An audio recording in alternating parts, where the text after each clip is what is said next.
Hello, il est actuellement tard. Les avant-premières de Deadpool avaient toutes lieu vers 23h50, 23h55. Autant dire que ça sent l'impossibilité d'une avant-première au 23 juillet. On se retrouve simplement à voir le film le jour de sa sortie, mais très tôt, séance de 2 minuit. Pas de spoiler avant ce timecode. Voilà, j'ai conscience que le film est plutôt attendu. Que je l'ai aimé ou non, que je l'ai trouvé pertinent ou non, ce n'est pas à moi de vous gâcher les potentielles surprises du film. Deadpool et Wolverine, la seule sortie Disney Cinéma de l'année. Et le monde du cinéma a sûrement les yeux braqués sur les résultats à venir du film, notamment les investisseurs de chez Disney. Avant toute chose, pour que vous puissiez me situer par rapport à ma critique, non, je ne suis pas un hater du MCU. J'essaie toujours de garder un œil sur ce que fait Disney Marvel, en croisant toujours les doigts pour que ça soit bon. Dans un océan de médiocrité, le dernier tour de force de Disney Marvel, c'était la série Loki. Et ça tombe bien, la promo de ce Deadpool 3 semble se rapprocher du fameux TVA. Deadpool est connu pour briser le quatrième mur, d'ironiser sur toutes les situations. Résultat, on peut vite tomber dans quelque chose d'inconsistant, où rien n'a d'importance. Rien n'est sérieux. D'autant plus dans un MCU en pleine phase de multivers, où tous les personnages, toutes les situations se trouvent remplaçables ou revivables. Où se trouvent les enjeux si les conséquences n'existent jamais. Voilà. Pour avoir posé les bases, maintenant parlons de ce film. Côté importance, autant le dire tout de suite, on est plus près d'un Spider-Man No Way Home que d'un Avengers. Le projet existe par l'envie de l'acteur Ryan Reynolds et Hugh Jackman d'être réunis à l'écran. Et ça se ressent un petit peu. D'ailleurs, au sujet de ce Deadpool 3, le boss Marvel Disney Kevin Feige disait qu'il voulait respecter ce qu'avait créé Ryan Reynolds, bien plus que la vision d'un potentiel réalisateur sur les 2 précédents films. Non, cet épisode n'a rien de très grand. Cependant, côté chorégraphie, idée de mise en scène sur les combats, le film est bien au-dessus de la moyenne de chez Marvel. Il se fait bien plaisir à ce niveau-là. Mais à travers des scènes qu'on peine parfois à rapprocher d'un pseudo-récit. Il y a de la bagarre, ça fait plaisir à voir, notamment avec une scène dans une voiture, ainsi qu'un plan style Old Boy version Deadpool. En termes de scénario, soyons honnêtes, Deadpool n'a jamais cassé la baraque. Bon oui, il avait une relation plutôt sympa, je crois, dans Deadpool 1 avec sa petite amie. Elle passe plutôt à la trappe ici. Mais tous les films sont dans un espèce de cynisme qui est jamais vraiment assumé jusqu'au bout. Dans ce nouvel opus, Deadpool devient un héros à la Marvel. Il est comme les autres, il tente de sauver le monde d'un méchant, d'une méchante. En tout cas, les deux sont Osef. Mais attention, Deadpool, il n'est pas comme les autres, lui, il fait des blagues. Il a du recul sur la nullité des films Marvel depuis le multivers, tout en étant très imprégné du multivers. Du coup, il y a presque un côté hypocrite dans cette autocritique. Oui, c'est pourri, oui, Marvel va utiliser Wolverine jusqu'à ses 90 ans, mais quoi ? C'est pas en exposant frontalement le fait que Marvel nous la met à l'envers que ça passe mieux. Le tout, selon moi, c'est de changer les choses à travers un nouveau chemin. Et là, oui, ça devient pertinent de critiquer pour un scénario qui casse les codes de Marvel. Ici, vous aurez du bon gros cassage de gueule, mais côté code, on est à 100% sur du Marvel Disney classique. Voilà, vous le savez, les effets spéciaux Marvel depuis quelque temps, ils sont beaucoup critiqués. Ça fait grincer des dents. Aïe, oui.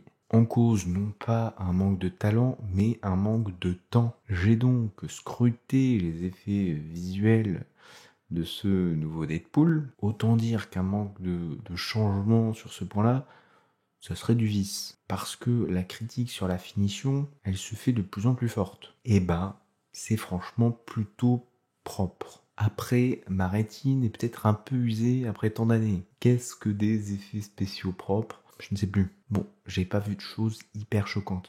J'ai toujours un peu de mal avec le portail de la TVA, la TVA. Je trouve que ça fait un peu cheap, cette apparition carrée. Mais bon, là je crois que c'est plus une question esthétique et personnelle qu'un vrai problème d'effets spéciaux. Donc non, j'ai pas décelé d'aberrations, ou alors je les ai manquées. Là encore, c'est donc un Marvel qui a le mérite de pas être totalement bâclé. Et même au-delà des VFX, il y a un petit travail sur certains décors. Puis on a une petite ambiance colorimétrique sympa, tandis que d'autres scènes sont tout à fait fades, façon combat dans un désert ou au milieu d'un chantier comme Marvel aime si bien le faire. Mais oui, on a des petites pointes de bravoure de temps en temps. Par contre, la musique, non, je peux plus, moi, la musique, là, c'est pas possible. Je crois que c'est un petit peu les Gardiens de la Galaxie qui ont mis ça en place, ce truc, ouais, on fait des combats un peu cool sur des musiques vintage. C'est fini, il faut passer à autre chose. Non pas que ça marche pas totalement, ça marche toujours un petit peu, mais c'est une mimique qui commence un peu à s'user. Enfin voilà, sur l'esthétique, les décors, le tout, c'est pas un sans faute, mais t'as envie de mettre quelques points pour l'effort. Mais bon, le tapis rouge se dresse pour Deadpool, pour son arrivée dans le MCU. Pourtant, le film se perd un peu dans les petites querelles de TVA. Ouais, voilà. Deadpool intègre le Marvel Cinematic Universe. C'est-à-dire la grande continuité des films Marvel, qui, plus ça va et plus n'est plus vraiment une continuité, enfin c'est le bordel. Là, 20th Century Fox a été racheté par Disney. Et c'est sûrement l'aspect le plus amusant du film. Toutes ces blagues en lien avec l'actualité cinéma qu'on suit depuis quelques années. Mais alors, dans 10 ans, dans 20 ans, dans 50 ans, qu'est-ce que toutes ces blagues auront comme résonance? Deadpool se fait une place plutôt timide dans le MCU. Et je crois que pour beaucoup, ça sera la douche froide. Cet opus ressuscite les morts plus qu'il ne crée de nouvelles choses. Le lien au MCU, sans trop spoiler, se fait via le TVA.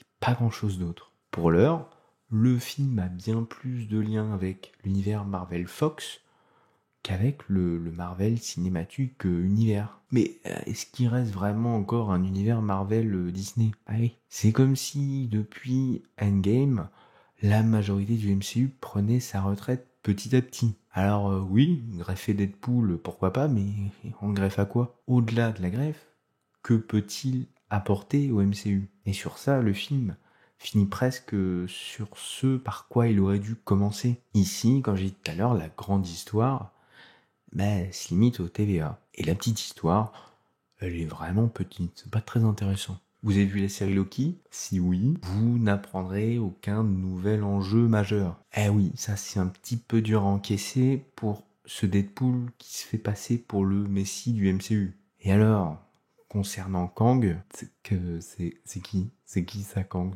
Je connais pas. Deadpool, Wolverine et Disney. Nous sommes sur le 3e opus. Oui, disons-le, certaines personnes adorent Deadpool. Wolverine vient donc se greffer à un univers sans tellement demander l'accord aux fans. Et je dis bien aux fans des films Deadpool, parce que les fans de Marvel, ils sont ravis de voir que Wolverine entre dans la boucle. Et dans cette greffe spécifique à Deadpool 3, on a aussi Disney. La présence de Disney, c'est ce qui faisait peur à beaucoup de monde, ça se fait pas tellement ressentir. Hormis pour toutes les vannes. Des vannes qui passent plutôt bien, comme je le disais tout à l'heure. Et le film met le paquet sur le déchirage de corps, le coupage de tête, les combats sont saignants, le rated R est bien présent. R, c'est en gros, aux États-Unis, si vous avez moins de 17 ans, faut être accompagné d'un majeur pour pouvoir voir le film. Autant le dire, prendre cette décision de faire un film rated R, c'est un peu risqué pour un studio parce que ça peut te priver de tout un public. Donc oui, Disney a assumé, a fait comme les anciens Deadpool,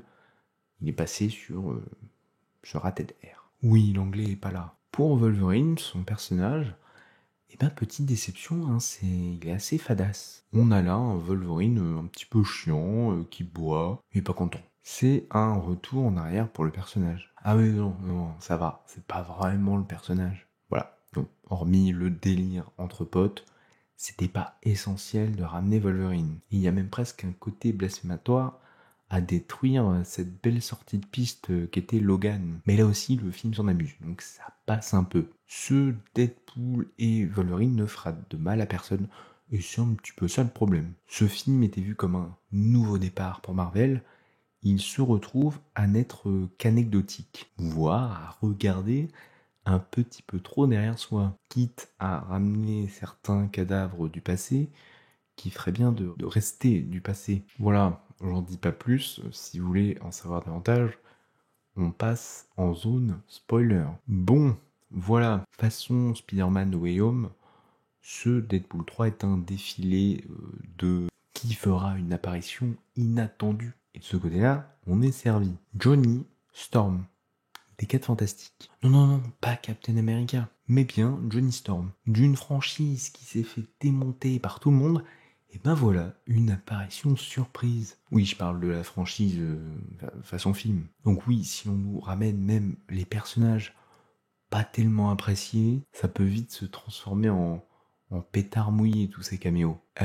Electra, oui. Eh, regardez, il y a Electra dans le film. Oui, c'est un peu drôle, mais c'est un peu malsain aussi.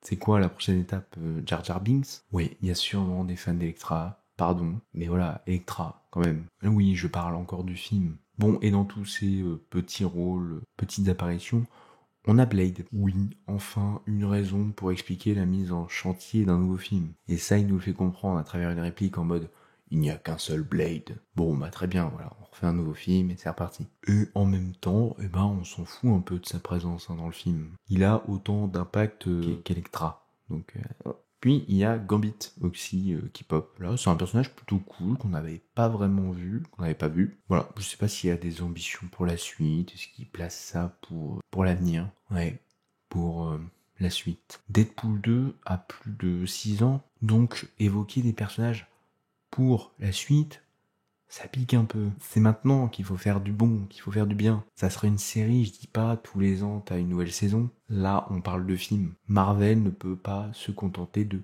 perpétuellement poser des pions pour la suite. On a aussi le droit à un tout petit caméo d'Henry Cavill en Wolverine, ainsi qu'une petite blague sur le mauvais traitement de DC pour le personnage de Superman. Autant dire qu'on n'est pas prêt de revoir Henry Cavill dans le DCU. Hop, petite balle dans le pied là. Sinon, côté histoire, maintenant qu'on peut spoiler, c'est quoi cette absence de consistance? On s'en fout. Vraiment. Il y a le monsieur de Succession qui bosse au TVA. Il veut détruire l'univers de Deadpool parce qu'il n'y a plus le Wolverine d'origine et qu'il faut effacer.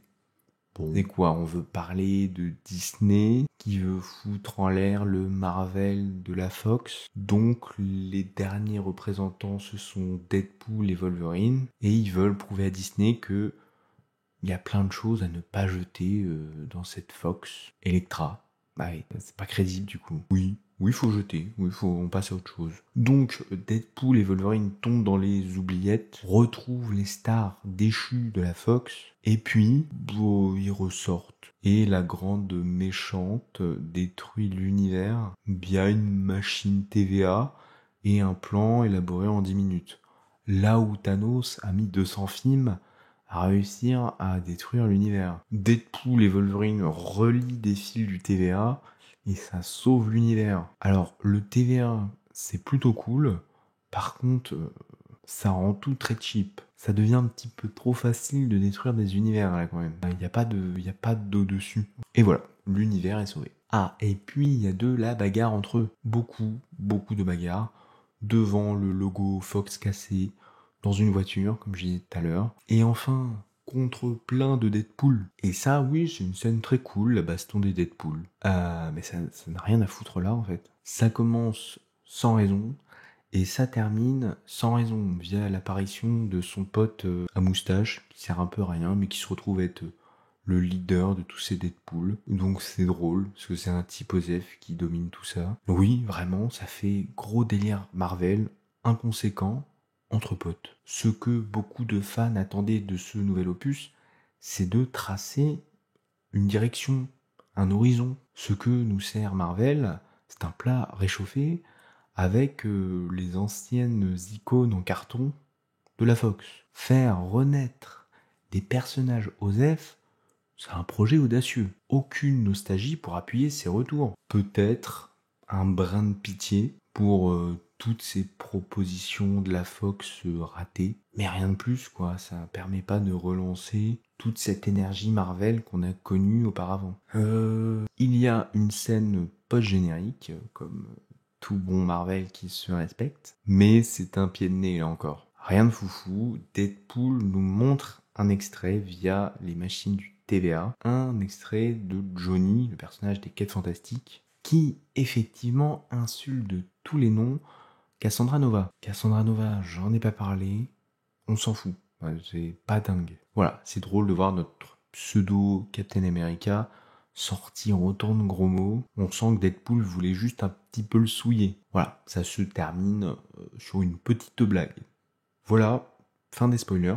En ce qui me concerne, c'est quand même un petit peu un pétard mouillé ce Deadpool 3. Et en même temps, Deadpool n'a jamais vraiment eu ce genre d'ambition de devenir leader de quoi que ce soit. Et c'est pas honteux, attention, c'est même bien plus divertissant que ce qu'on a eu dernièrement. Comparé aux infâmes Quantumania et Love and Thunder, là on a quelque chose qui se regarde, et même qui s'apprécie dans ses chorégraphies. Mais pour une relance espérée du MCU, c'est pas à la hauteur. Si vous avez adoré ce film, j'en suis sincèrement ravi. C'est un film destiné aux fans. S'il plaît aux fans, c'est gagné pour tout le monde. En tant que non-adorateur, je vois là un film qui sait pas trop donner de la tête, mais qui se donne à fond côté baston. Merci d'avoir suivi cette critique. Je vais bien aller dormir. N'hésitez pas à partager cette critique, histoire de faire vivre la chaîne. Vous remarquerez qu'entre deux blockbusters, je vais sur des propositions un petit peu moins connues, voire du cinéma à essai. On a quelquefois des projets un petit peu audacieux qui viennent derrière alimenter ces gros blockbusters en termes d'idées visuelles. N'hésitez pas à mettre un petit commentaire sur ce que vous avez pensé de ce Deadpool. Je n'ai pour l'instant aucun retour puisque je viens de voir le film et qu'il sort plutôt plus tard dans la journée. Allez, salut!